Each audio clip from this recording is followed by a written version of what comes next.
Hello, and welcome back to my channel, Mom. If you're new here, my name is Miriam Olake, and I am a numerologist.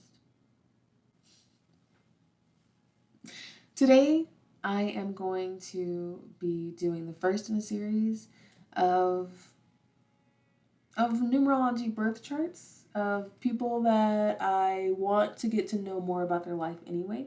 So I'm just gonna do like the first five, like the five core I guess numbers of a numerology birth chart.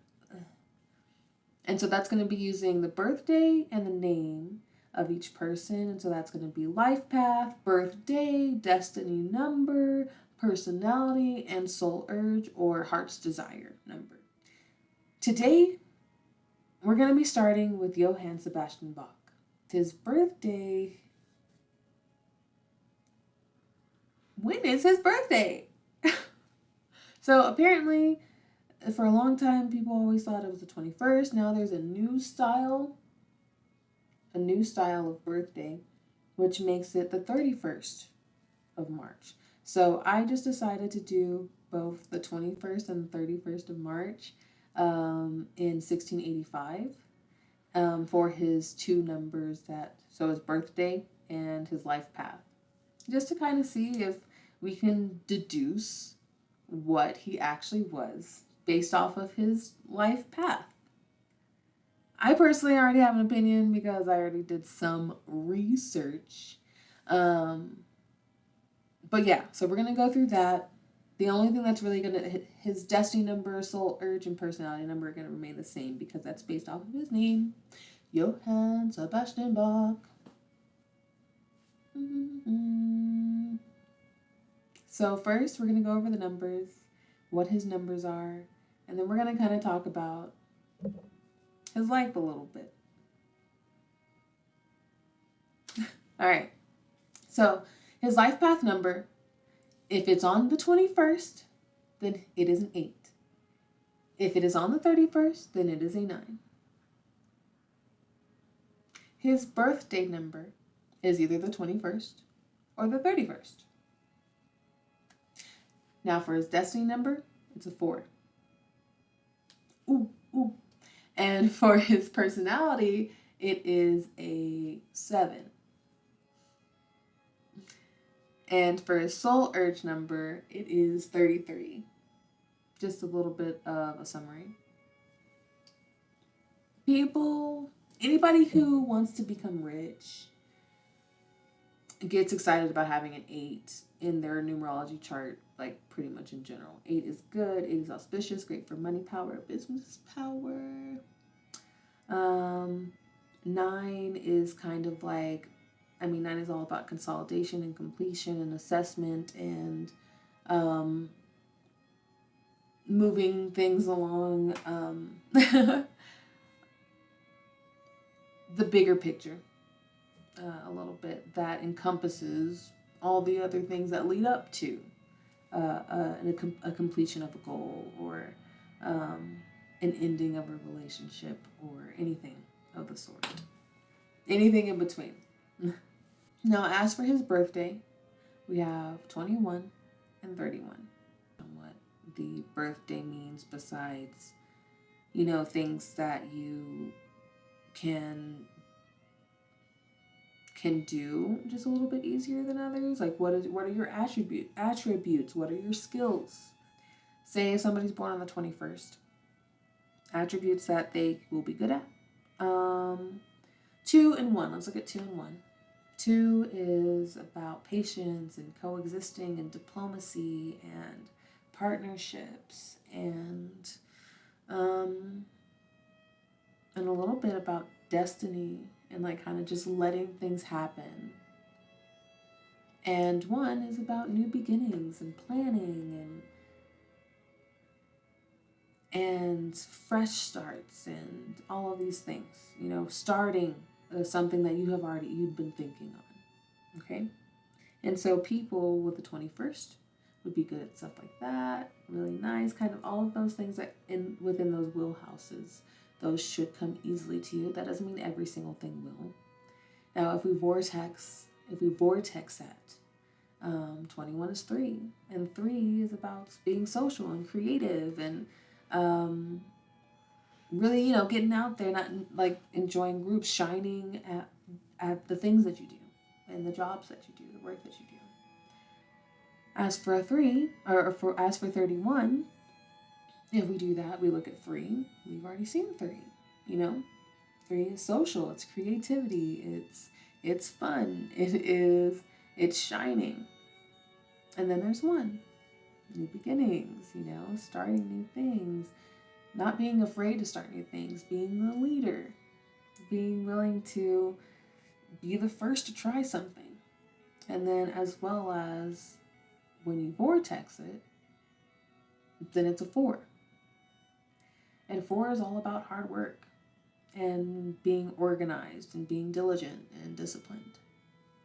And it's also a little bit about like doing hard things easily because you're almost granted the power, the exertion, the energy to do so. It's just a natural thing. His destiny number is a 4. So, still that.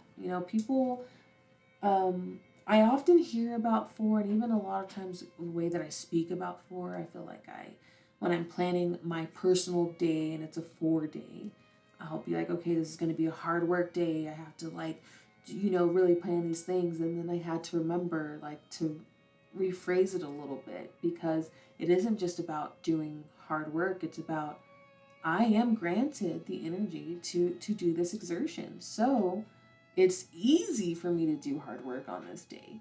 So for me, it's still light work. It's still fine. On all those other days, it would have been very draining.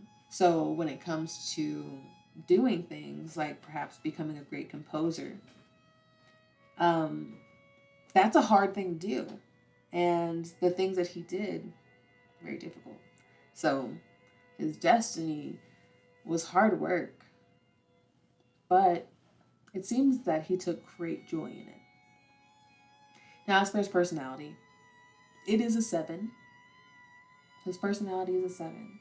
And 7 is really about purpose and spirit and the metaphysical and all of these things and faith. It's what you believe. It's the other. And lastly, his soul urge is 33. 33 being a master number. The master number 33 is that of somebody who really enjoys harmony, and people would look to them as a leader and something greater than themselves, and something creative and something like a common goal. This person naturally wants to create an environment where that harmony it is, so then they can help lead towards perhaps a greater good of some sort, at least something they deem to be a greater good. That all being said, let's talk about Johann and his history. Briefly, because let's face it, I'm currently not a historian. Johann Sebastian Bach was born in March of 1685. Or was he? He was about 10 years old when he had officially lost both parents. That doesn't mean that both parents died at the same time necessarily, but by the time he reached 10, he did not have either parents. And at that point, he went to go live with his oldest brother. And there he got to study. His family was a family of musicians already. His uncles were musicians. His father was a violinist. He was already a really good singer, and his eldest brother was studying music as well. And so Bach would just often study. He really enjoyed it. He loved playing music. It was in his blood. It was in his DNA. And so he also had all of the access of the things that his eldest brother did in his library, and he would just enjoy. As he got older, he did end up working he wanted to like make his own music and stuff. He wanted to do spiritual music and like religious music, but that really wasn't an option for him at the time. And so he did like wedding singing and stuff, and would do like basically commission pieces, but he didn't really like it because it wasn't his jive. And so he would like often just go walk like 250 miles to another city or town, so then he could work with somebody who had an organ, because he really loved the organ. He gravitated towards that instrument. Honestly, who doesn't though? Like, anytime, there's nothing like an organ noise. Anytime we get the keyboard, I will always put it on organ setting. But he gravitated towards the organ.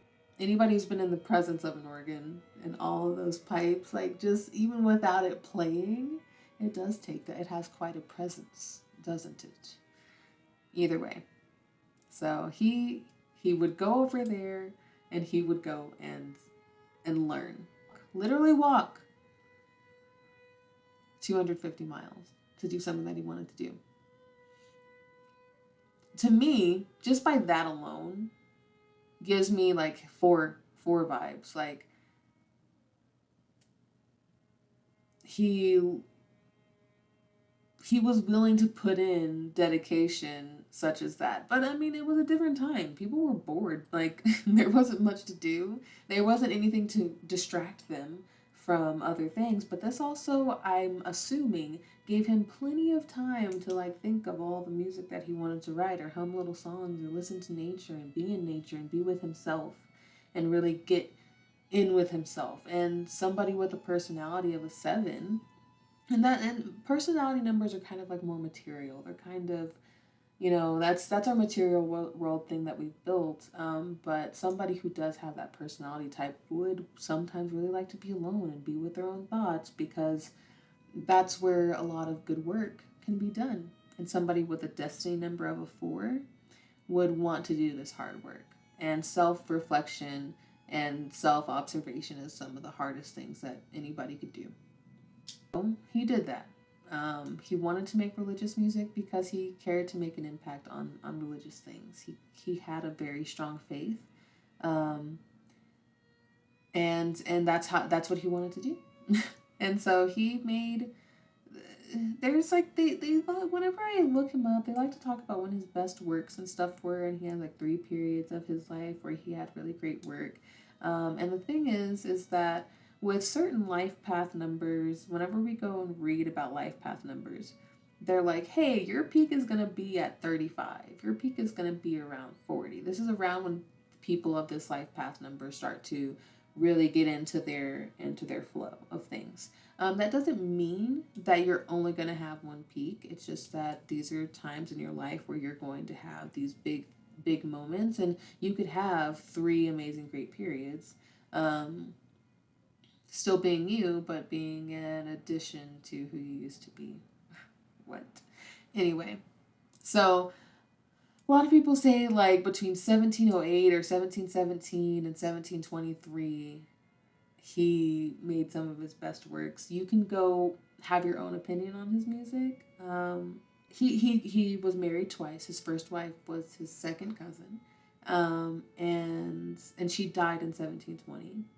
And then he remarried in 1721 to a musician, and they had children together, 13 children together, who also became musicians. Go figure.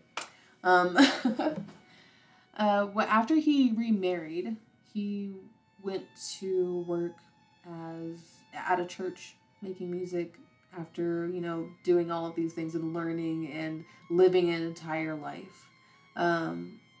He went to go work at a church, and this is where he did a lot of his great work as well, because ultimately he really had a deep faith with all of his music, and he did some of like the most gangster stuff. Like, he would play these amazing things and just and compose them, and they'd play it in the church and all of that, and they'd play it one time and then he'd throw it away. And so there's all this music of his that we will never get to hear unless, we astral project or something. I don't know. But there's a lot of his music that we won't ever hear. Some of his greatest work, probably. And it's not like he isn't already a great. He had already solidified himself in history as an amazing composer whose music touches people, and through his sadness and his happiness and his joy, and through the stories in which he told of through his music. He liked to tell stories about, Jesus. They were in the age of Pisces during this time. And so the I believe, the faith, the all of this was so strong, and the way that the Bible kind of speaks about things, and the way that Christianity and a lot of religions speak about things, ultimately, you know, it kind of ignites and goes back and forth to that of our inner beings and our chakras and our alignments and all of these things. And the beautiful thing about a lot of composers during this time is they were all pretty religious. They all had a lot of faith, because the do, re, mi, fa, sol, la, ti is do, re, mi, fa, sol, la, ti. They were mantras for being better, and composing them in certain ways, and spending those times by yourself so then we can get that music in.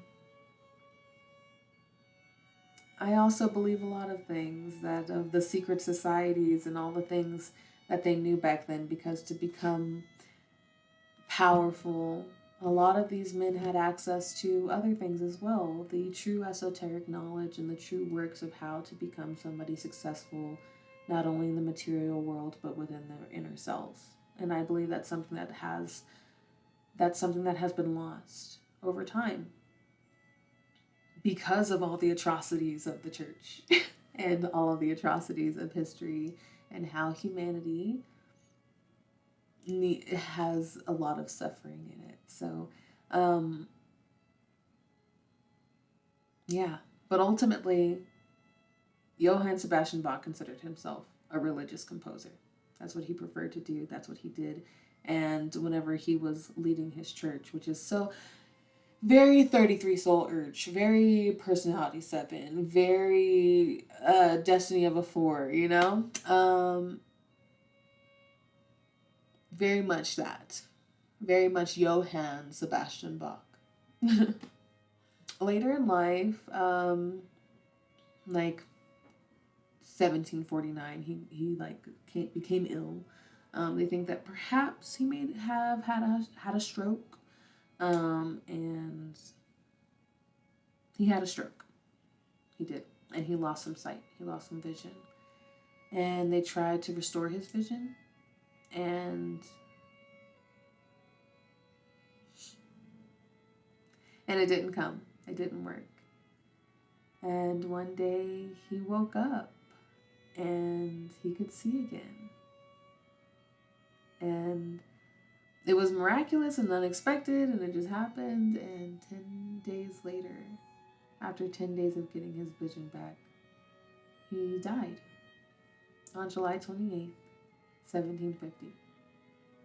Now, granted, his eyesight was never really astounding, apparently. Apparently, he was kind of like a crotchety old man. Look, that's my judgment on it, okay? That's how I'm interpreting how he did things. But him and the authorities did not really get along, and he used to write really blunt letters to them and be like, the police. But he was apparently he did not mind just saying whatever the hell he wanted to say in his later part of his life. And even while he was running the church and all of that, he was pretty outspoken about it. Yeah. So after he died, his music was not really performed. Some of his greatest works weren't performed. for over 100 years. And then he made a comeback. A comeback. I'm sorry. He made a comeback. He just did. 100 years later, and he became popular again. And there are still some works that have not been played since the one time he played it and then tossed that ish, you know?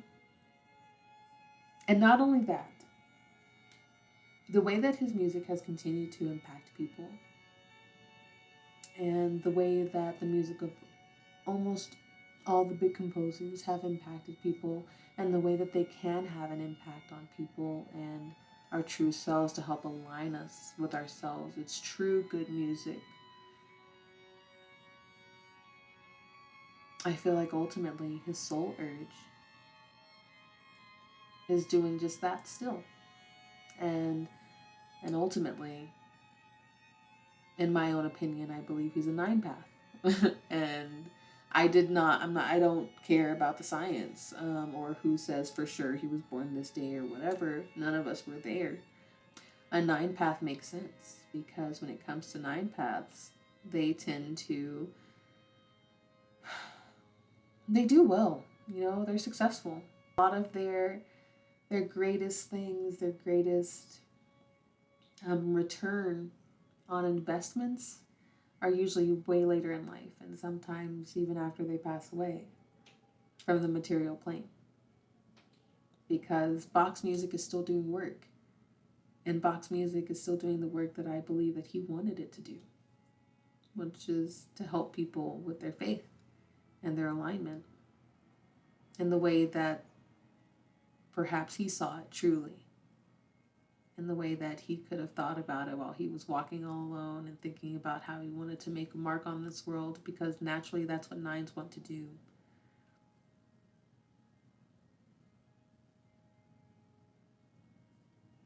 And when it comes to his birthday, a 4 makes so much sense, and a 3 leading the way of social and creativity and starting anew. Boy, did he start anew. His output was insane, and his manual dexterity was unlike any other. That's why people to this day are still trying to match his performances. Whenever you see somebody play his stuff on a harpsichord, on flutes, because he played so many instruments, he